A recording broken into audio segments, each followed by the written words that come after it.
Well, welcome to the walkthrough of the Australian Market Valuation book. So in this video, we're just going to go through what's in the pack and what sits behind, what goes into the indicators, and how to basically get the most out of it. So the first stop, of course, is the front page. We've just got the contents of what's in it, but the main thing to look at here, and it's definitely the first stop every time that you receive this pack, is the dashboard here. And so starting on the left there, there's two key components here. So there's valuation scores. And so I put green as cheap, so things that are low in price versus their fundamentals versus history, and red out the other side there is expensive. So for example, at the moment, gold very expensive given its very strong run. Meanwhile, bonds are the cheapest given all that's been going on there. So that's one component of it. Now, just quick comment on concepts around it.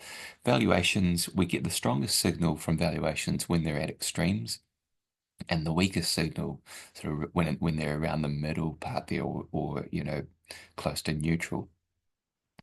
Meanwhile, if we go on to trend, trend is almost the opposite. Well, it's a different kind of information than valuation. So this score is made up of a bunch of different components that are basically designed to say, give the most accurate description of whether this market is in an uptrend or a downtrend. And so we can see there, for example, and again, it's using the same color coding, but in reverse this time because, if we think about valuations, a low valuation score is really cheap, and that's something that is good because it's cheap, attractive, you expect it to go back up again. When something's in a downtrend, however, that's bad and that's something to be avoided, all else equal. And so when is it, to jump ahead a little bit of myself, is when something's expensive and in a downtrend, that's the worst case scenario. Whereas when something's cheap and in an uptrend, that's the best case scenario. Um, but just to close this off here, and so yeah, if it's a -1, then there's a pretty good chance that it's in a downtrend, just based on quantitative scores there. And when it's +1, it's in an uptrend. So, again, gold being in a very strong uptrend at the moment is a prime example of that. So moving over to the scatter plot there, this actually helps us look at what things are in the sort of the best zone, the worst zone, and sort of in the transitional zones. And so to pick up on that last comment there, things that are cheap. So we can see there that on the vertical axis there, expensive's up the top, cheap is down the bottom, and on the trend score, downtrend is down on the left side there, uptrend is on the right side. So in this bottom right-hand corner are things that are showing up as cheap and in an uptrend. So corporate bonds there actually tick both of the boxes, so that they're actually on that sense in the best case scenario. Ones in the worst case scenario are housing market and REITs, with A-REITs, which are both showing up as expensive and you know having a downtrend um, activated indicator activated. And the rest are kind of like, so equities there following the sell-off, looking a little bit cheaper.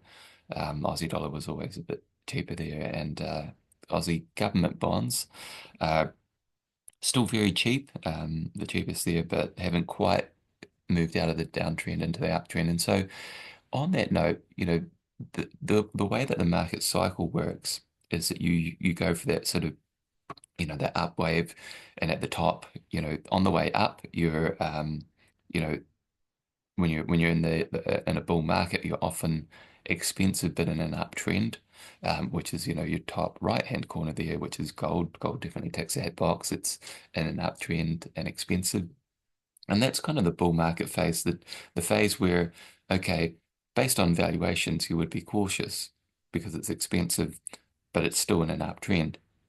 It's not until you peak in the cycle and turn down, which is where you move over to that quadrant, where you're in that situation where expensive and then starting to downtrend. And then in the final phase, you're in that downtrend but getting cheaper.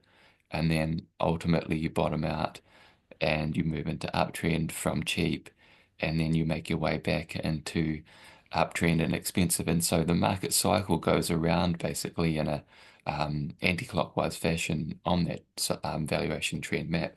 So just to thought that I'd give that a quick good explanation. So let's get into the main asset classes here. Now I've put a note there, a bit of an explainer, but um, the key point there in the black line is the price of the thing. So in this case, it's ASX 200. The red line is the 200-day moving average, which is pretty much a gold standard best guess approximation for whether the thing's in an uptrend or not.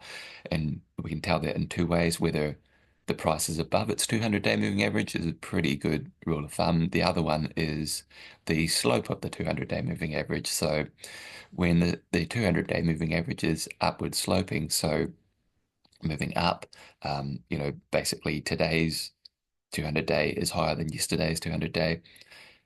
That's, a pretty good indication of an uptrend. When it peaks, rolls over and turns down, and that's a pretty good indication that you are in a downtrend. But the probably the more interesting one here is the blue line. That's the valuation indicator. Now, for each different asset class, that's based on a combination of quantitative indicators, price-based indicators, trend reversion, mean reversion, and fundamental indicators. So, like for equities, it would be the equity risk premium, price to earnings ratio, things of that nature. It's a little bit different for each one, but um, essentially, to design these indicators, I've looked at dozens of different potential inputs, and sometimes you get an input evaluation indicated that, on the face of it, maybe it makes some kind of intuitive sense, but it doesn't give you a very consistent logical signal. So you discard it or you keep it, but you add other indicators to it that do give a better signal. And you basically have a few different inputs that provide a vote. If you were to give a better signal and give you a greater chance of getting the right signal. And so you can see here it's kind of intuitive that, for example, back in March 2020, it showed up as extremely cheap. And so that would have been, if you opened up the pack then you would have said, all right, well, it looks like it's time to buy. Uh, you know, whereas around 2000 there, it would have been the expensive zone. That would have been the time to say, okay, we need to be a bit cautious, but we'll wait for the downtrend to trigger. So that's conceptually how you would use these. Small caps, pretty similar story there. A-REIT's the same thing. Um, but yeah, again, they actually quite interestingly did actually show up as notably expensive there as, you know, just prior to the recent market peak. So it was quite a good signal there. Housing market, similar kind of thing there. Corporate bonds. So this is yeah, just to be clear on corporate bonds and government bonds. So this is the price or corporate bond index that we're looking at there. And again, it's the same thing, price, 200-day moving average, valuation indicator. And so, yeah, we're kind of reflecting there too that on both fronts, bonds were showing up as quite expensive prior to one of their worst drawdowns in history. So again, kind of like in hindsight, proving the value of these kind of value indicators and of a pack like this in terms of helping navigate not just the opportunities, but also the risks and just helping, form up a portfolio. And then Aussie dollar, similar thing there, and gold, or likewise. And then moving on to the other section. So these are sort of more of an informational thing, just to provide extra perspective on different facets of the market there. So this is a look at the different interest rates or investment yields there for the major asset classes. So we've got residential rental yields, um, corporate bond yields, and dividend yield there, just to give a bit of a sense of direction of travel and the relativities there in terms of what's providing the best yield at the moment. Um, Yeah, so those are all pretty straightforward We've got credit spreads down the bottom left there. We've got a bit more on credit spreads over the next page. This is also pretty interesting here, the government bond yield breakdown. So the black line there is your nominal 10-year government bond yield. The red line there is your market-based inflation expectations, and then subtracting that from nominal yields gives you the real yield, um, which you know that can help kind of not just understand what kind of yields are available from an investing standpoint, but also understand the monetary backdrop.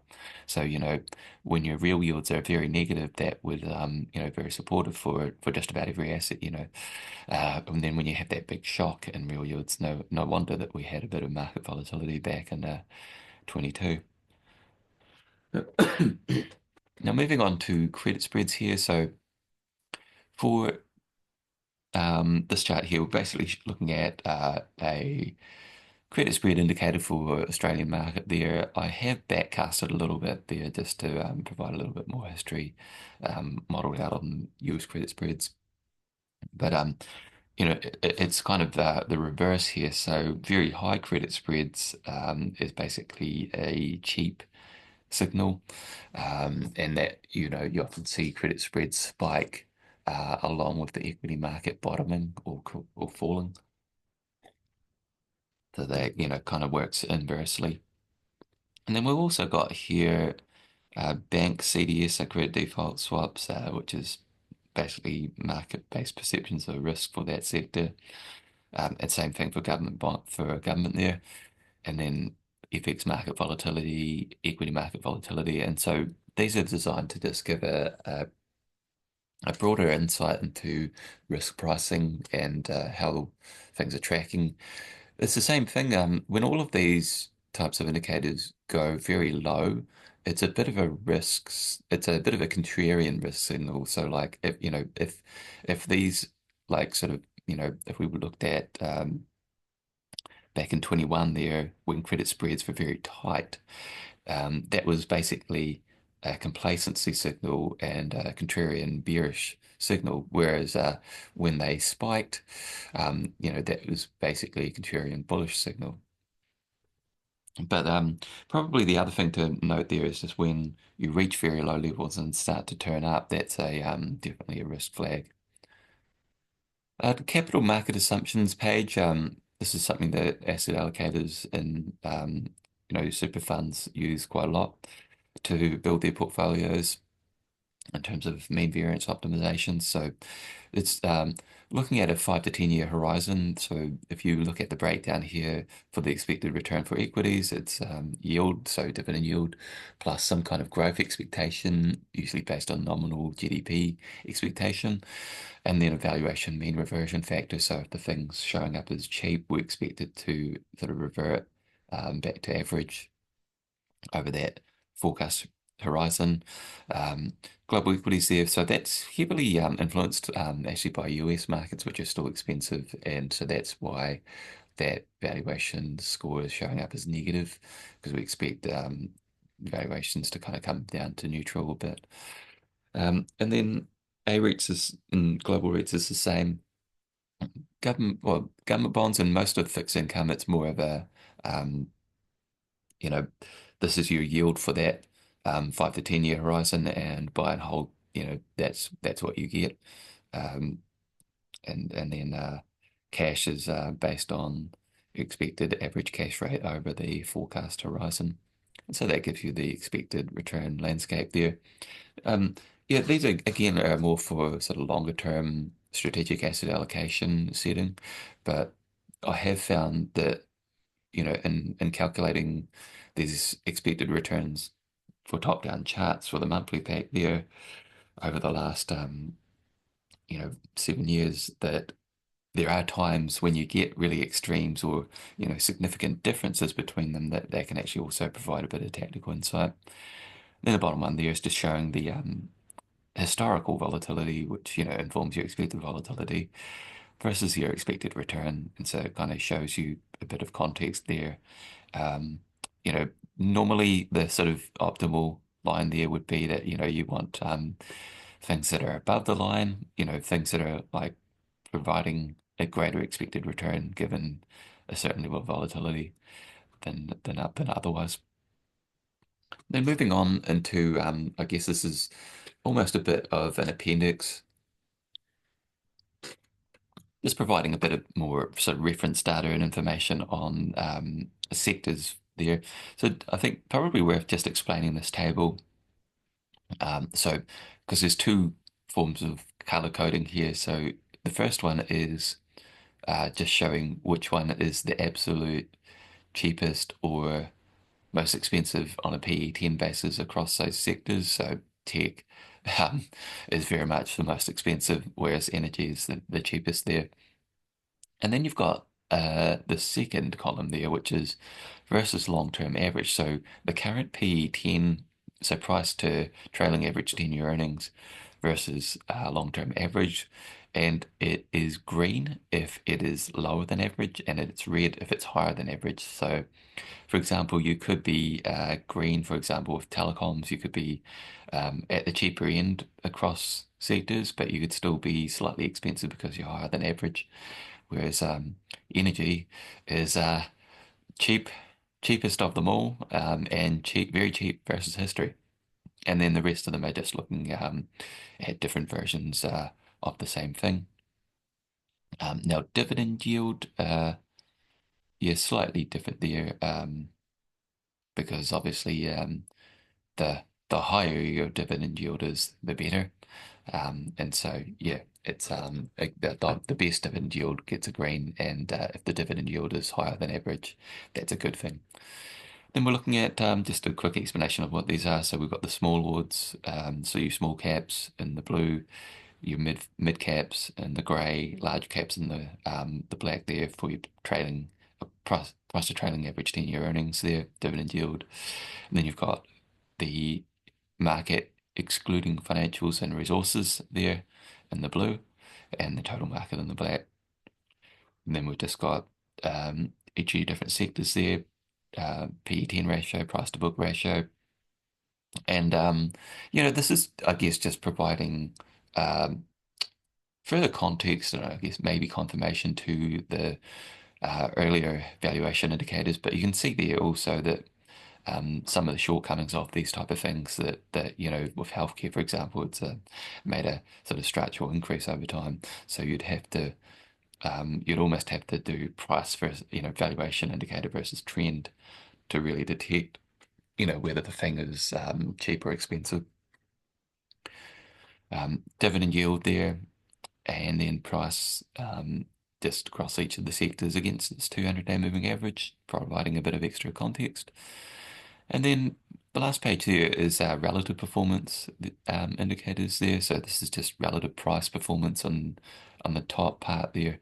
And the bottom part is looking at relative total return. So that's including either interest reinvested or dividends reinvested.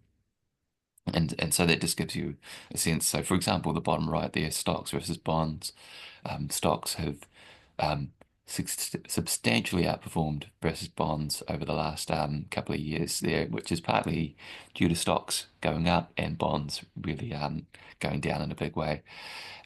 And these provide just a bit of extra insight into what's going on, bit of context, but also when you see relative price movements going to extremes like that and then rolling over, that's also a source of information.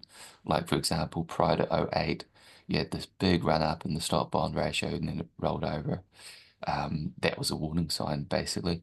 And then when it reached the lows and bottomed out, that was a time to sort of, get back in. And so, practically speaking, from a um, pure asset allocation, like the most purest part of asset allocation is your stock bond allocation. And so when back in '08, when you had that peak and that just on this chart alone, it would have said, hey, you know, maybe at this point it's a good idea to sell down equities and start buying bonds, made that asset allocation switch. And if we go back to '08, like just to use the pack a bit more here, um, going back with the ASX there, it was showing up as extremely expensive there.